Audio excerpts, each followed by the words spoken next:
The TVWAN News is proudly brought to you by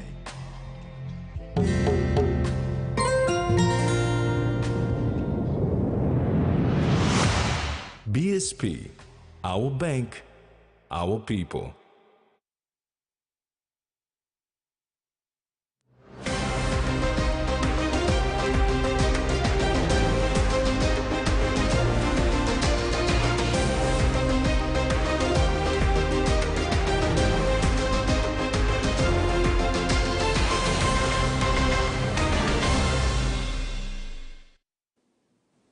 Hello and thanks for joining us. This is TVWAN News. I'm Carol Kido Jr. And I'm Rex Later. Join me later for sports news. In this edition, Minister Yoe informs House on LLG elections, drug and alcohol testing policy for police launched, and Debelin debuts for Kumus.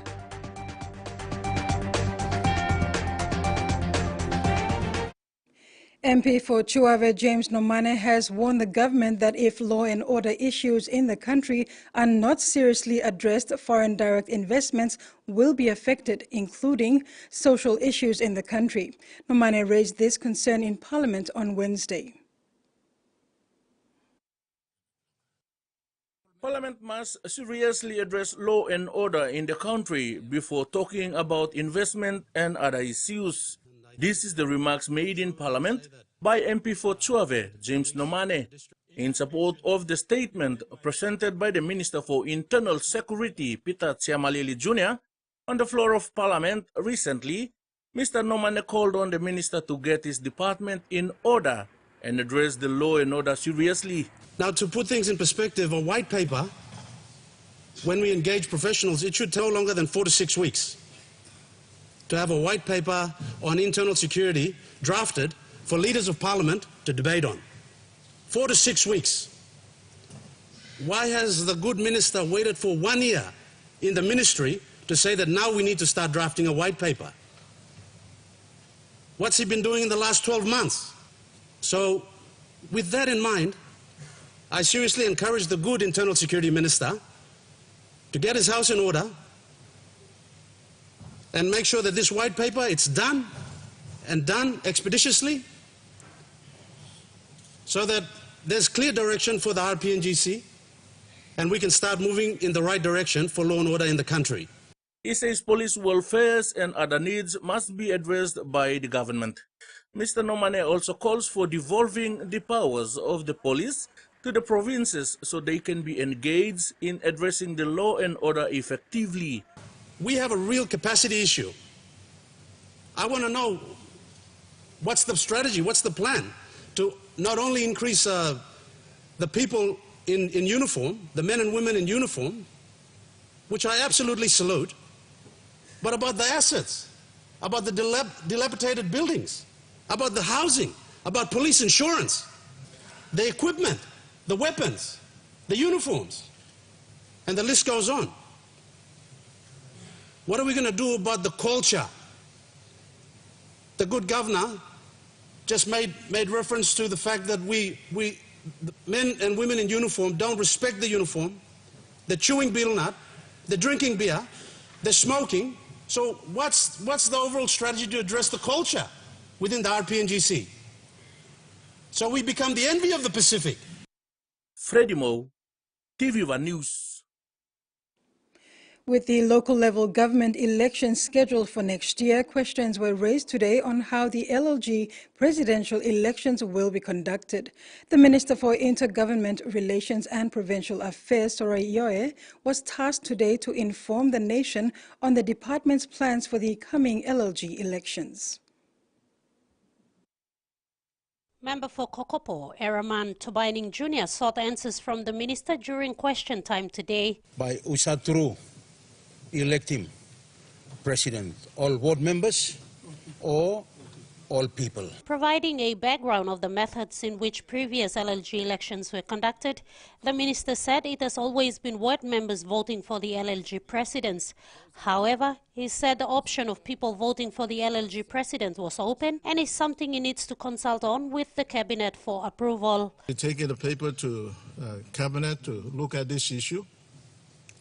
and to come up with the best option. As has always been the case, systems are good. It's always people who corrupt the system. He also took time to highlight the main advantage and disadvantages of using these methods, stressing the disadvantage of ward members voting for the LLG presidents. Now, so far we have experienced through other countries that this particular option is not really working. It's creating lots of problems for our people. Hence, there is need for us to look at the second option. As you know, first option has also resulted in lots of vote of no confidence, which is allowed for under Section 12 of the Local Level Government Administrative Act of 1997. ECP Governor Alan Bird intervened with a supplementary question and pointed out the need to change the current system of ward members voting for presidents to the one where people vote for them. The good minister and the government must recognize the right of the people to mandate someone to represent them. We cannot take that right away and give it by proxy to ward members who are also open to influence. So I'd like a commitment from the good minister. He says the election of LLG presidents directly affects the stability of provincial governments and called on the minister and the government to give a greater thought to this. Ruth Rungula, TV1 News. Minister Yeo was further asked about ward members or councillors around the country not receiving their allowances for 2023. Member for Middlefly Maso Hewabi brought the plight of the councillors to light during question time in Parliament today. Ward councillors have not received their allowance for almost all of this year. I believe that's not only for Western Province or Middlefly District, but maybe other parts of the provinces in the country as well. My question is, can the good minister advise to this House that the ward councillors have been paid? The ward members are paid up to March this year, and April to August is outstanding, which is about 31 million kina. And it is something that I've been working very hard to bring it to the attention of Treasurer. And Treasurer actually has responded about 2 or 3 weeks ago. Thereafter, I kind of checked my offices, and we found that the funds were not released. ECP Governor and Chairman of the Special Parliamentary Committee on the 2022 National General Elections, Alan Bird, presented to Parliament today the interim report into the inquiry and findings of the 2022 general elections, as well as the observations from past national elections. ECP Province Governor and Chairman of the Special Parliamentary Committee on the 2022 National General Elections, Alan Bird, in presenting the committee's interim report to Parliament, expressed the loss of confidence by Papua New Guineans in the country's electoral process and in its governance system due to the poor conduct of the national elections. The unacceptable conduct, disruption and outcomes of the 2022 general election brought many serious issues to the fore, such as the credibility of the key institutions involved, most particularly the PNG Electoral Commission's role in conducting elections, and in turn affecting the credibility and legitimacy of the election of the members of this Parliament and the credibility and the functionality of our system of governance. Governor Bird presented reform recommendations based on the report, stating several key pillars that included strong political will, assured reform financing, strong oversight and supervisory mechanisms, and a multifaceted reform program. I must caution this House that any reform program is not going to be easy. Experiences of electoral reform programs in overseas jurisdictions such as in Africa, in the former Soviet states, in the Caribbean and the Americas show that electoral reform programs take an average 15 years to bring about any meaningful reform and change. This problem will not be resolved, and this program will not be completed overnight. This will become a multi-year and even a multi-decade program. If we accept and decide to reform, then we must stay focused, dedicated, and committed. Members of Parliament, including Luther Wenge, James Damane, John Kaupa, Richard Maru, and Rufina Peter, voiced additional concerns regarding electoral conducts. Mary Stella Kelleton, TV1 News. Meantime, MP Richard Maru expressed the need for budgetary allocations to be made in advance and not in the year of the national general elections, whilst Governor Rufina Peter strongly urged fellow parliamentarians to discuss recommendations in a countrywide approach and not provincial. Furthermore, the health minister called on authorities to make arrests on those who led and participated in election disruptions last year. I support the view of the chairman and the committee. We should really start to budget for the election 3 or 4 years out. What have we as a government done so far in terms of the perpetrators who were obviously carrying out these illegal hacks right in front of our noses? Their identities are known. The security personnel on ground know the culprits who have gone about doing roadblocks, intimidated people, shot at people with guns. Now, if we don't address them, what would happen would be a state-sponsored terrorism in the next general elections. By our lack of action, we would, in a way, indemnify these perpetrators. And they will go out with impunity and do the same things again. So my short intervention, Mr. Deputy Speaker, and I recommend to the committee, is that one of the recommendations that should be included is to round up all those people who have been identified and put them where they belong, and that is behind the bars. You're watching TV1 News. When we return, drug testing policy launched and call for transparency.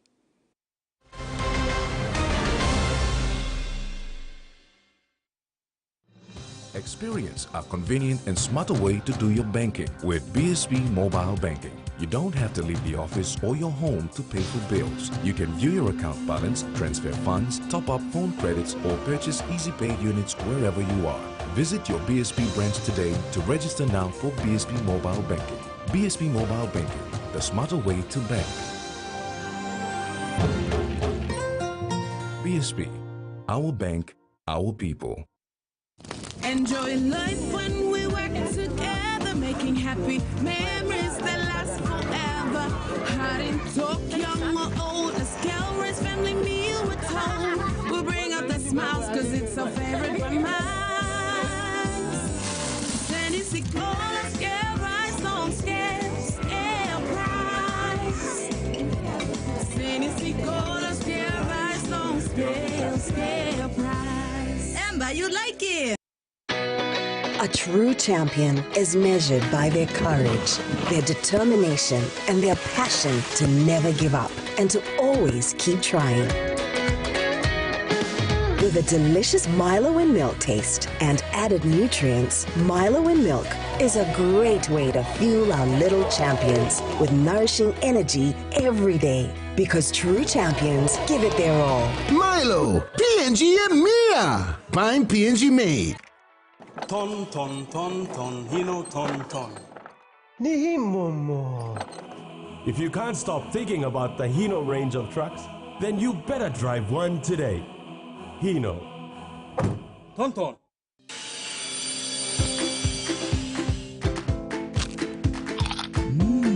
Right across the nation, we eat snacks crackers.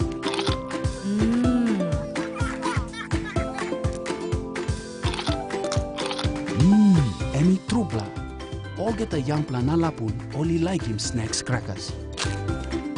Only make him here, no PNG, one time lay biscuit company. It's crunchy and tasty. It's irresistible. Digicel TV presents the race that stops the nation. The most prestigious horse race in the world. The Melbourne Cup 2023. Coming soon to Digicel TV. This is shaping up to be the best Halloween haul ever! Yeah! Trick or treat! Oh, Reggie, it's Ricky! Yeah, Tricky and Treaty, our favorite candy-related activities! No, Reggie, I'm stuck! Like where, Scoob? Here! Around here? Uh-huh! How try ringing the bell. We'll just use our foot as leverage. Ooh! Trick or Treat Scooby-Doo premieres Saturday, October 21st, 7 p.m. on HBO Family.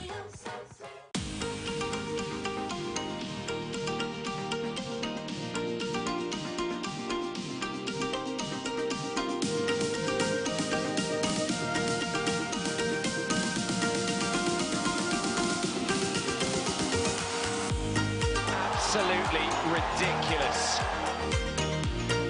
And his volleys are just out of this world.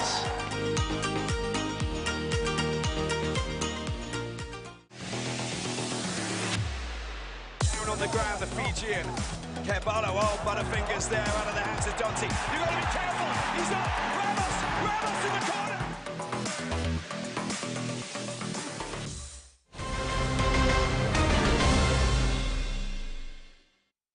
Welcome back. The Royal Papua New Guinea Constabulary launched the drug and alcohol policy in Port Moresby today. This is a first-of-its-kind drug testing policy intended to hold police officers accountable when engaged in the consumption of illicit drugs in the workforce. The launching was officiated by the Minister for Internal Security, Police Commission and other senior police constables at the police headquarters in Port Moresby. The policy is proposed to ensure police officers are tested for drug and alcohol while performing their duty in the force. Assistant Commissioner of Police for NCD and Central, Anthony Wagambi Jr. said the quick implementation of this policy was done because police officers are now consuming illegal substances such as cocaine and methamphetamine drugs. An emerging challenge which we are facing in the constabulary, not only in the constabulary but as a country, with the use of cocaine and methamphetamine within our communities. You will find that it's a very dangerous drug. Sadly to say, it has already found its way to the constabulary. And we have members of the force, especially here in NCD and Central, under my division, that are actually using it. The Minister for Internal Security, Peter Shemalili Jr. said apart from the daily challenges, police officers face, the bigger part of creating a better police force is providing such policy and implementing it. Meanwhile, Police Commissioner David Manning said the policy is a step forward in establishing confidence in the police to ensure police officers perform their duty with a clear mind without the influence of drug and alcohol. Revitalizing our organization, bringing credibility into our organization, and policies such as the drug and abuse policy or the drug and alcohol policy is a huge step in keeping integrity of our organization. He said reports revealed that police officers are participating with members of the public in the use and distribution of illicit drugs, which includes cocaine. He said that the damaging effects that illicit drugs have on its workforce is increasing and must be dealt with in the highest way possible. Tracy Parr, TVWAN News. Meanwhile, the NCD Central Commander Assistant Commissioner Anthony Wagambi Jr. said the testing of illicit drug and alcohol will commence once the logistics is ready. Wagambi Jr. said in setting the standard as a senior officer, he will get tested first. The Commissioner of Police, David Manning, said the sentencing of the prominent lawyer Paul Parker shows police commitment and capability in the investigation of criminal offences. He made these comments at the launching of the Royal Papua New Guinea Constabulary Drug and Alcohol Policy in Port Moresby today. The landowners of Koyari are relieved after the government settled their demand payment of 15 million kina yesterday, however have been challenged to be transparent with distribution of funds. Chairman for Sogeri Holdings Limited, Arua Salosoge, spoke on their response to the government's plea for transparency, of the money received by landowners. The funding of 15 million kina was distributed to the Koyari landowners yesterday afternoon and this morning. Bulgarian Central Sogeri received 5 million kina each, while Sirinomo Development Corporation and Rona Development Company received 2.5 million kina each. During yesterday's Parliament sitting, Prime Minister James Marape emphasized the importance of transparency in the distribution of the funds. The landowners must indicate as to exactly where the disbursements will filter to. This is not the first time we, government, have made payments to the same group of landowners, but sometimes as it has happened in the past, one or two walk out with the money and the rest are left behind. Speaking on behalf of Central Sogeri, Chairman for Sogeri Holdings Limited, Arua Sales Soge, spoke to their response to the government regarding the transparency of the money received. I'd like to firstly thank the Prime Minister and the government of Marape Rosso government for the initiative they took to respond promptly to the landowners' demand. The 5 million will be actually discussed with the board and the chairmen of the clans that are affiliated to the Lenco company. We'll have a meeting we've scheduled it to happen next week. He says this is to correctly identify the clans that are in the Plateau area. There are about 8 clans that are involved in the mobilization. Sister land companies have been assisting Central Sogeri with administration work, and this would be the first funding from the government. ILG and the social mapping is pretty much a bigger piece of the funds will go to that, so that our programs can be completed and then we can achieve our ILG certification. The rest can go to capital and operational overhead costs, and we are also focusing on agriculture as well. He shared that the sister land companies have their own aspirations and goals that will be fulfilled with the funds given and won't speak on their behalf. Jasmine Irojak, TVWAN News. Minister for Oil Palm Francis Maneke has opened the first board meeting for the Oil Palm Industry Corporation, or OPIC, in Port Moresby today after 3 years of operating without the boards. Maneke said the government recognizes the potential of oil palm in the country as a major revenue earner and a game changer towards improving living standards. 2023 is the preparatory year for oil palm industry in the country. Minister for Oil Palm Francis Maneke told the first OPIC board meeting this morning.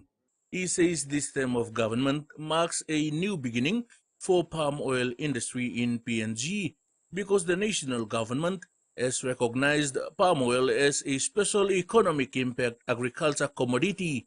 It is the largest commodity in the country, which contributes more than 40% or 2 billion kina annually of PNG's export revenue in the agriculture sector. The smallholders have produced more than 800,000 metric tons, worth more than 900 million kina, which has gone straight to the smallholder farmers in the oil palm growing provinces.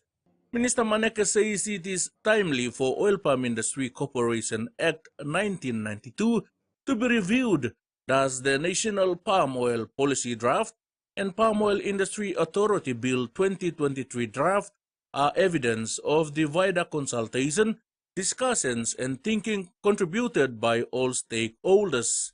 He reiterated that these government policy documents are very important to allow for change and growth, which will benefit all stakeholders. The new PNG National Palm Oil Policy and the Palm Oil Industry Bill 2023 will give effect to the legislations and regulations for ensuring a conducive environment for all stakeholders in growing the industry. Freddie Mo, TVWAN News. Meantime, the government aims to grow 100,000 hectares of palm oil annually starting in 2024. Minister for Oil Palm Francis Maneke announced this at the first Oil Palm Industry Corporation Board meeting held in Port Moresby. Minister for Oil Palm Francis Maneke have laid down key priority areas to the OPIC board today during their first meeting. He says the establishment of the new national oil palm policy, which will give rise to the review of the OPEC Act 1992, will provide a regulatory framework for the oil palm industry to grow and expand. He says setting up the Oil Palm Ministry Office and the Oil Palm Policy Secretariat Office, as well as establishing the Oil Palm Industry Development Authority and its regulation are also key areas. He said the formulation of a long-term strategic plan for the industry will provide a roadmap in the development of the industry inconsistent with MTDP4 outcomes and the resource framework and other national and sector policies. Through this plan, the ministry wants to increase land mobilization for expansion of oil palm, promotion and establishment of oil palm mills, promote downstream processing, and research and development geared towards the sustainable growth of oil palm in PNG. Maneke therefore called upon the board and OPEC under the leadership of the General Secretary Captain Pupita to utilize the limited resources for the key programs as approved by NEC under the National Oil Palm Intervention Program. Furthermore, Minister Maneke says under the intervention program, the board will soon explore new oil palm areas along the Makam Plains, Ramu Plains, Transgogol, Sogevaram Valley and Sipik Plains, Gulf Plains, and the Central Savannah Grassland, etc., as requested by the people and their respective provincial governments. Freddie Mo, TVWAN News. And now the finance news. The kina closed lower at 0.2720 US dollars in the interbank market. At Bank South Pacific, our kina was buying 0.2645 US dollars, 0.4155 Australian dollars, 0.2444 euro, and 39.08 Japanese yen. Looking at commodity prices at New York close, gold, cocoa, and copper closed higher, while coffee, palm oil, crude oil, and copper closed lower. And on the stock market, the Dow Jones closed higher, ASX closed higher, and all ordinaries closed higher as well. TV1 News continues after the break. Stay with us.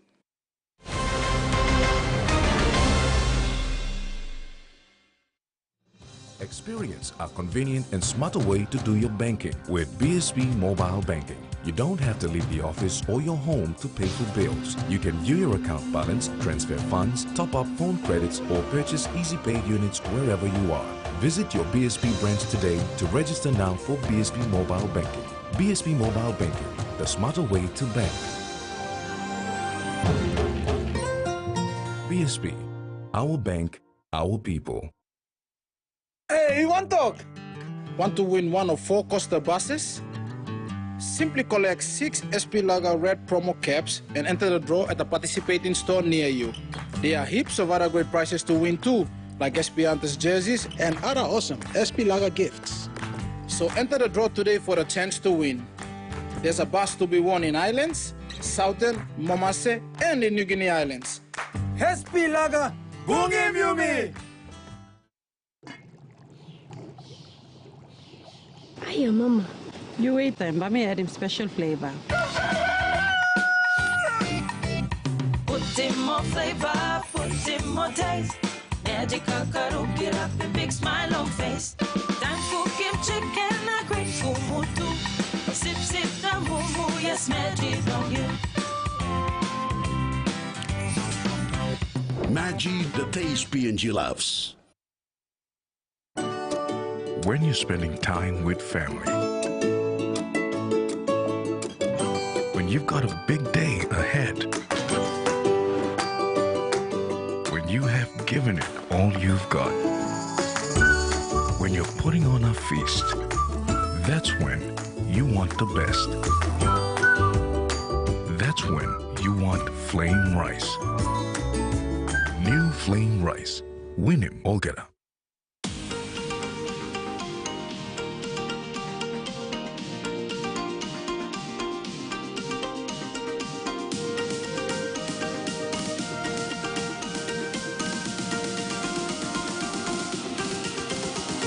Absolutely ridiculous. And his volleys are just out of this world.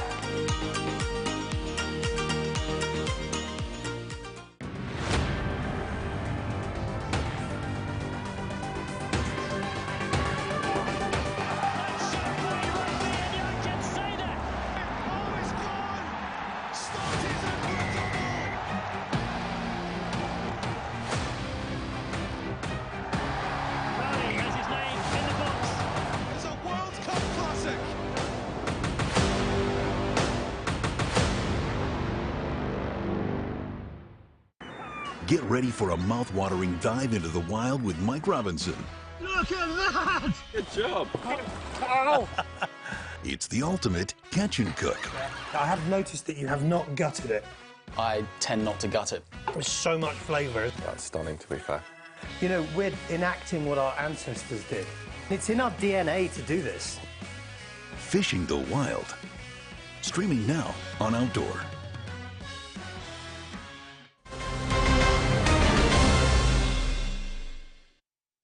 Welcome back. The inaugural meeting for the Management and Conservation of Blue Carbon Ecosystems, or MacBlue project, a collaborative effort by GIZ, SPC and SPREP, commenced in Port Moresby yesterday.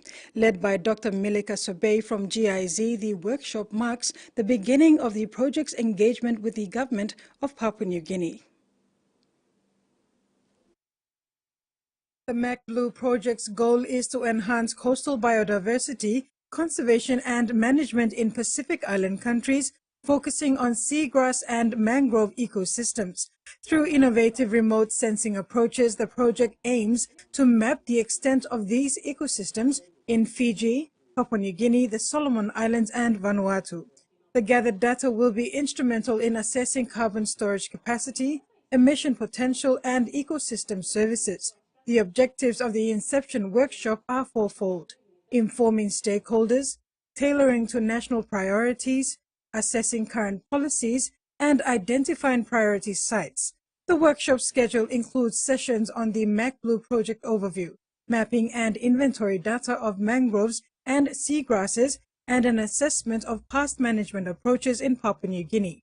A key highlight is the discussion on legal frameworks affecting the use, management, protection, and rehabilitation of these ecosystems.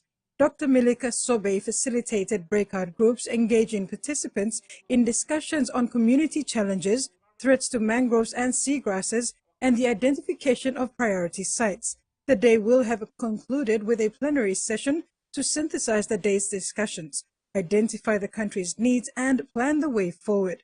The MacBlue project seeks to address the urgent needs for consistent data collection and management solutions to mitigate the loss of coastal carbon sinks in Pacific Island countries. Octady Mining has reaffirmed its commitment to education in Papua New Guinea by supporting the University of Papua New Guinea's Earth Sciences Division as proud sponsor of the 2023 UPNG Geosciences Open Day. OTML presented a 5,000 kina contribution marking the second year of collaboration. Scheduled for October 6, the event, hosted at UPNG's Waigani campus, serves as a vital platform for geoscience enthusiasts, students, and professionals to exchange ideas.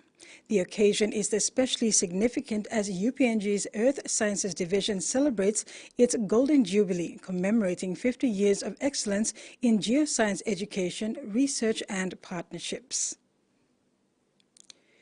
Colgate-Palmolive PNG today announced its partnership with the Cheshire Disability Service and City Mission PNG, making their commitment that every child and their families deserve a future, something they can smile about.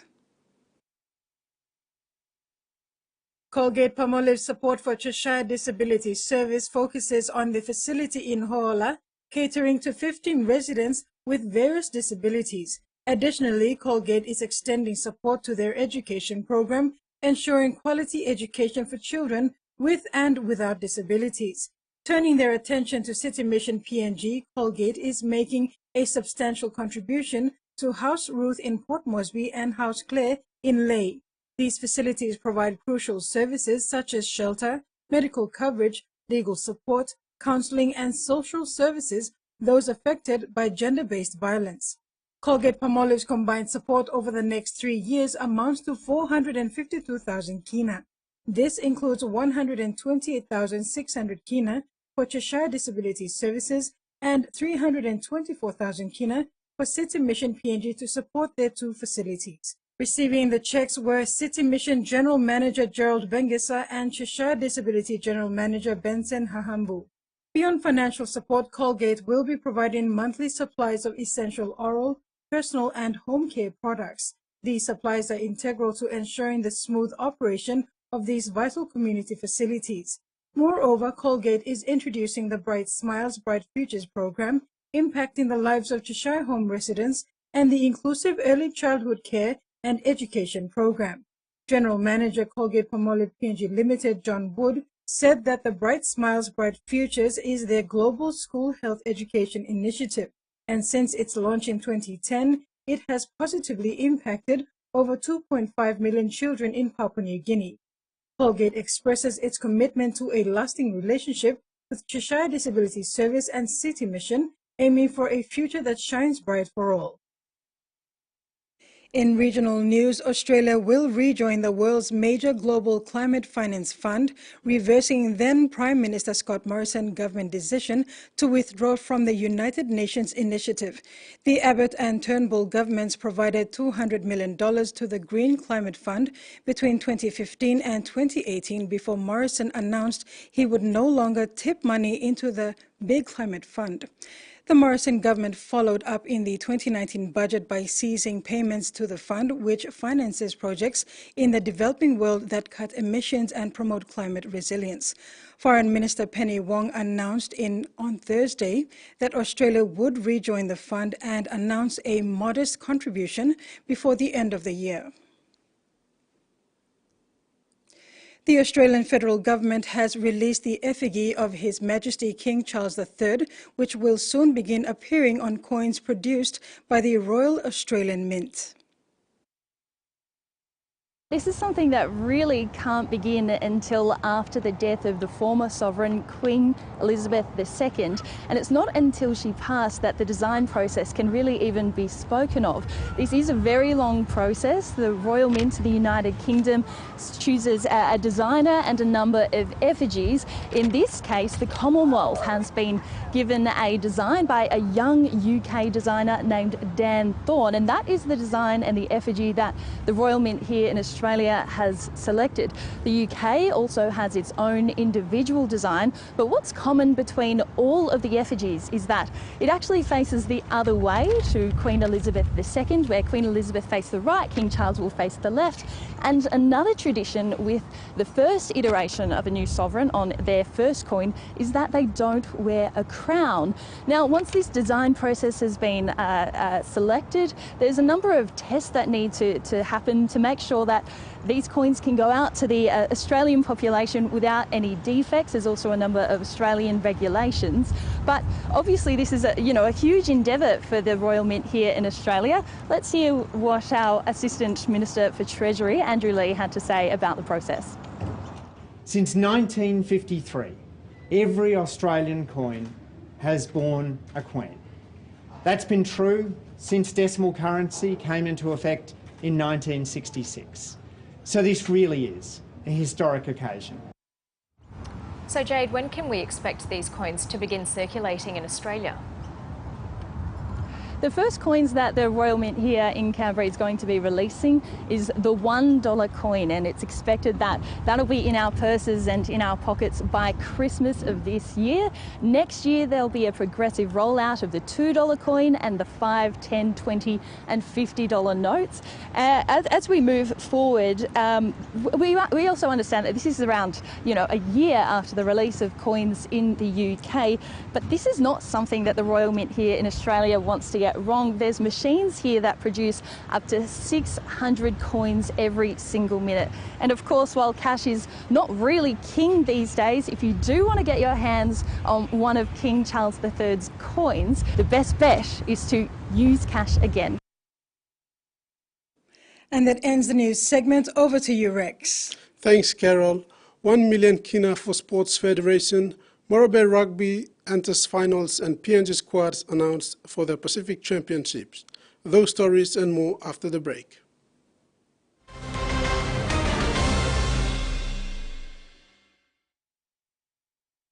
Buy a 40-channel postpaid TV plan now for only 85 kina and get a free 30-day DTV premium plan. That's right, you get to save 100 kina. With your free 30-day DTV premium plan, you can watch NRL, Formula 1, tennis, or your favorite Filipino dramas on your phone anywhere, anytime. So what are you waiting for? Dial 1515 to speak to a TV agent to get your 40-channel postpaid TV plan today. Digicel TV. More channels, more choice, more value.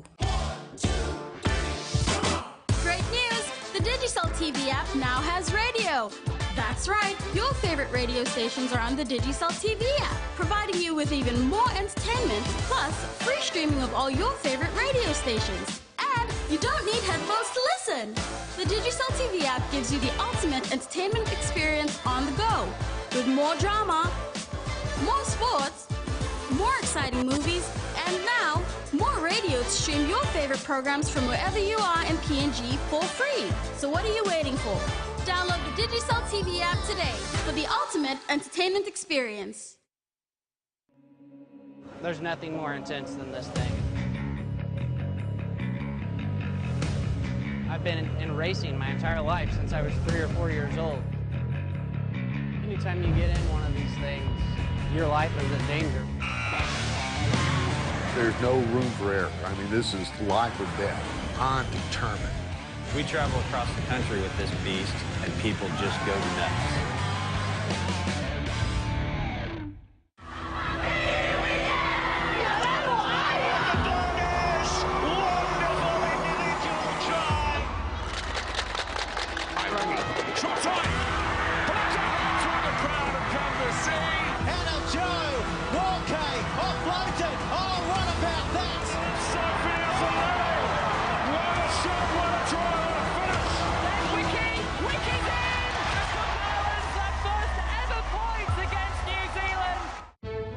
They travel by land, by water, and by air for hours or even days, facing the most extreme conditions imaginable.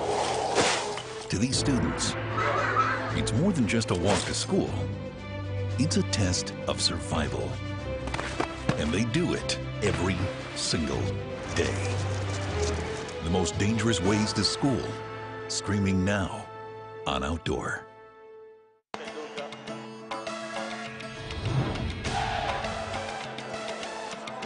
From the highs of joy to the lows of anguish, it will all be embraced. The power of belief will emerge from the hearts of a billion. And when that day finally comes, glory will be immortalized. This is the ICC Men's Cricket World Cup. For everything ever dreamt for, wished for, lived for.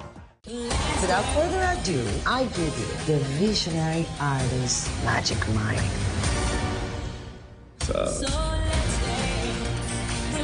Why are you in London? I'm gonna put on a show at this famous theater. People are numb, disconnected. We're gonna wake them up with a wave of passion they've never felt before. Magic Mike's Last Dance premieres Sunday, October 8th, 9 p.m. on HBO.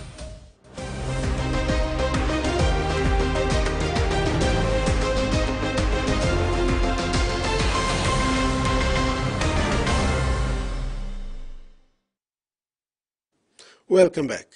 All sports federations in the country will receive financial assistance from the national government. The 1 million kina assistance to sporting federations will help strengthen sports administration in the country. PNG Sports Foundation Chief Executive Officer Albert Veretau made this announcement during a press conference today in Port Moresby. The program is expected to help improve administration in the sporting federations. Concurrently, administrators in most sports federations are volunteers, which in some ways impacted the growth and development of sports in the country.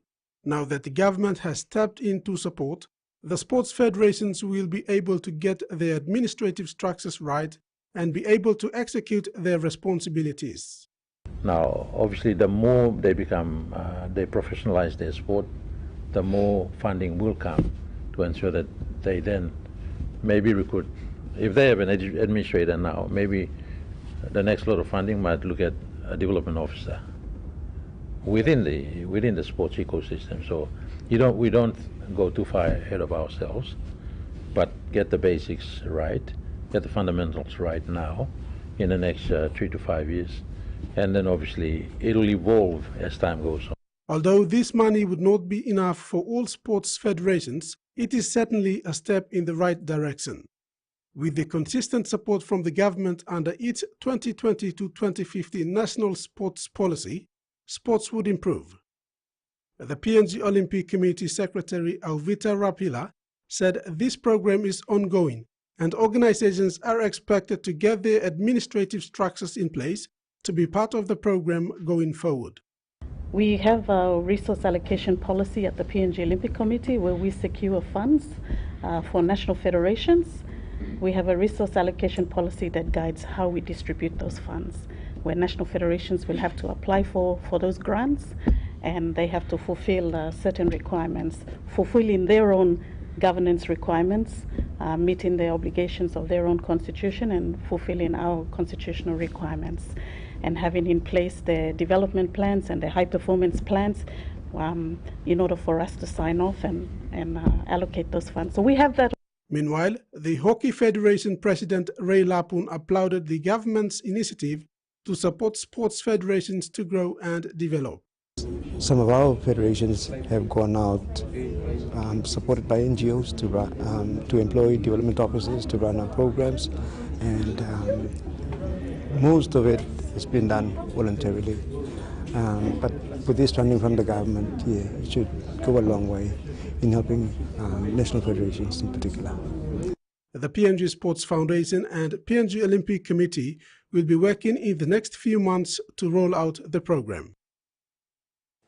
Morobe Rugby Union enters 2023 season knockouts this weekend.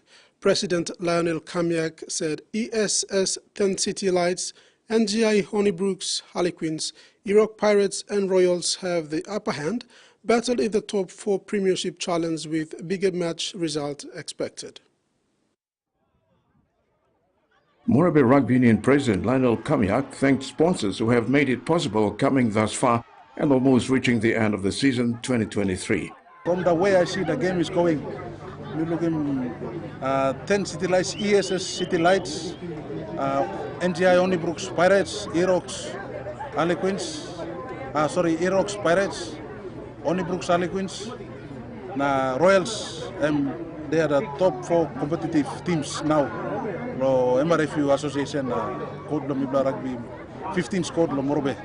They are very competitive, so who knows, next week come by Miluluglo, some big match come up. He said Morobe has set records wherever taking part outside the province, so assures the investments from government and business houses will not go to waste. He added there is talent in Morobe and the code is on a revival, regaining the support and producing the talents where it once used to be. Thankful for whoever sponsors who's coming on board.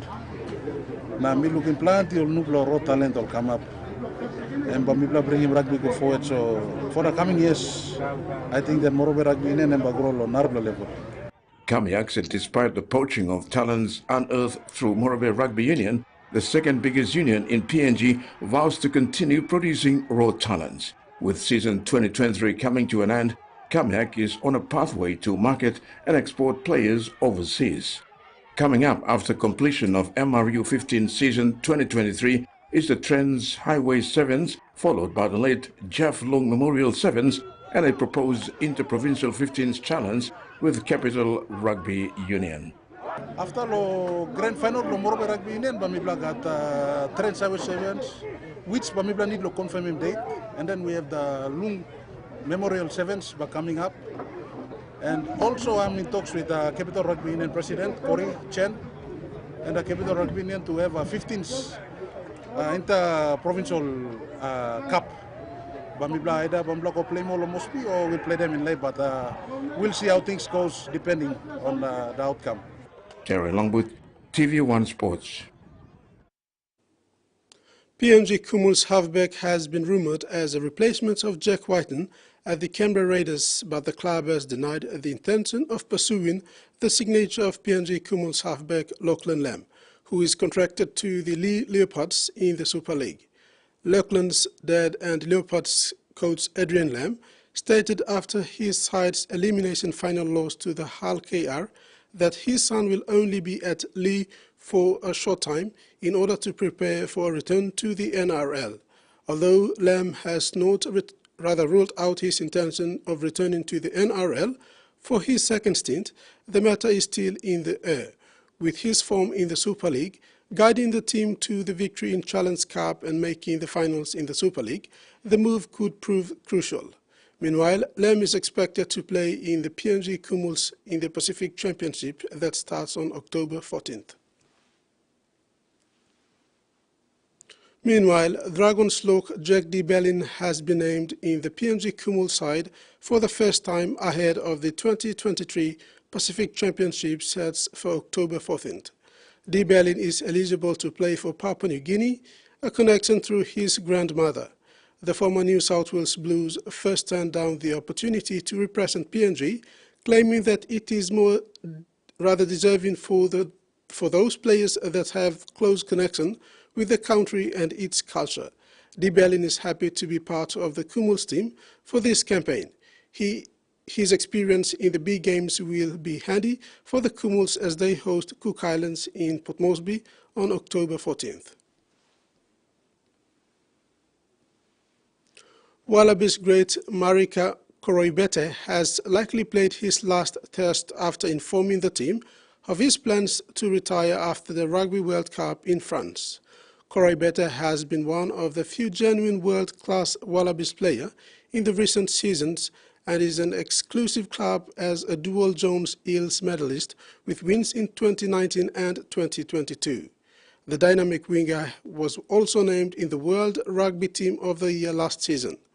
The 31-year-old scored his first try of the 2023 World Cup on Monday's 34-12 win over Portugal that kept Australia's faint quarter-final hopes alive. The Wallabies need Koroibete's native Fiji to trip up and not gain any points on Monday's final pool game against Portugal in Toulouse. That is highly unlikely that Koroibete was full of emotion as he embraced teammates after playing his 59th test at Stade Godfrey Richard. The Papua New Guinea Rugby Football League released names for the PNG national men and women teams for the Pacific Championships. The announcement was made in a press release by PNG RFL CEO Stanley Hondina and PNG LNG Kumul's chairman Wapu Sonk. With a strong lineup, the Kumul's first hit-out will be against Cook Islands on the 14th of October at the Santos National Football Stadium, Port Moresby. PNG LNG Kumul's head coach Justin Holbrook will lead his team boasting PNG exports to England, Edwin Ipape of the Lee Leopards and Wellington Albert of the London Broncos. The squad sees the injection of seasoned Kumul and RLWC captain Rhys Martin alongside the likes of NRL top performer Alex Johnston. New faces include Jack de Belin next to his experienced Kumul forward Dan Russell, both from the NRL side St George Illawarra. The Pacific Bowl Series will also see PNG hunters Judah Rimbu, Junior Rob and Valentine Richard earn their Kumul numbers as they make their debuts. The PNG Orchid squad will feature 12 Orchids who have earned their numbers in the recent 2022 Rugby League World Cup and previous Test matches, while 6 have come from the PRL National Women's Championships, which includes 2 promising talents from the Junior Orchids, Melly Joe and Yolanda Taute, after their performances during the Prime Minister's 13th weekend match against the Australian schoolgirls last month. The Orchids play Cook Island Moana on Sunday 22nd October. Meantime, newly appointed chairlady of the Santos PNG Orchids, Celestine Ove, said seeing our NRLW and Australian-based players combined with a strong upcoming domestic talent and juniors is an indication of the evolution of the women's game. Terry Longwood, TVWAN Sports. That's all we have in sports. Carol. Thanks, Rex. Here's the weather for the main centers for the next 24 hours.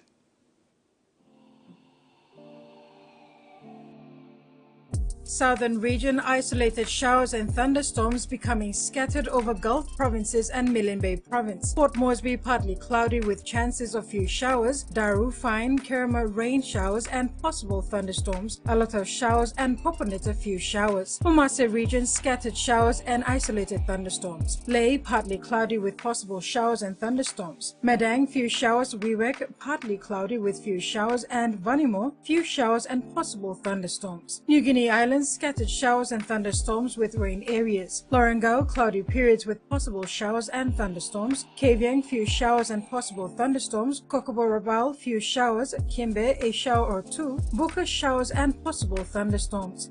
Highlands region scattered showers and isolated thunderstorms with areas of rain drizzles. Mount Hagen, Goroka, Kundiawa, Mendi and Wabeg rain showers and possible thunderstorms. Ocean forecast for the next 24 hours. Coral Sea, seas slight to moderate, becoming rather rough over eastern sector, with east to southeast winds of 10 to 20 knots with gusts to 25 knots over the eastern sectors with isolated showers. Solomon Sea, seas moderate to patches rough with southeast winds of 15 to 20 knots reaching 30 knots with scattered showers and thunderstorms. Bismarck Sea, seas slight to moderate, becoming rough over eastern sector with southeast winds of 15 to 20 knots, reaching 33 knots over eastern sector with scattered showers and isolated thunderstorms. Pacific Ocean seas moderate to patches rough with clockwise winds of 10 to 20 knots, reaching 25 knots with scattered showers and isolated thunderstorms. Coastal waters forecast: waters of New Ireland to East New Britain and Bougainville, seas 0.5 to 1.5 meters with southeast to southerly winds of 10 to 20 knots, scattered showers and isolated thunderstorms.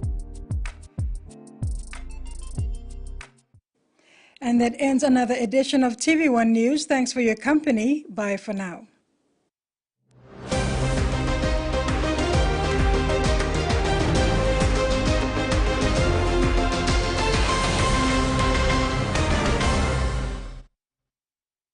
The TV1 News was proudly brought to you by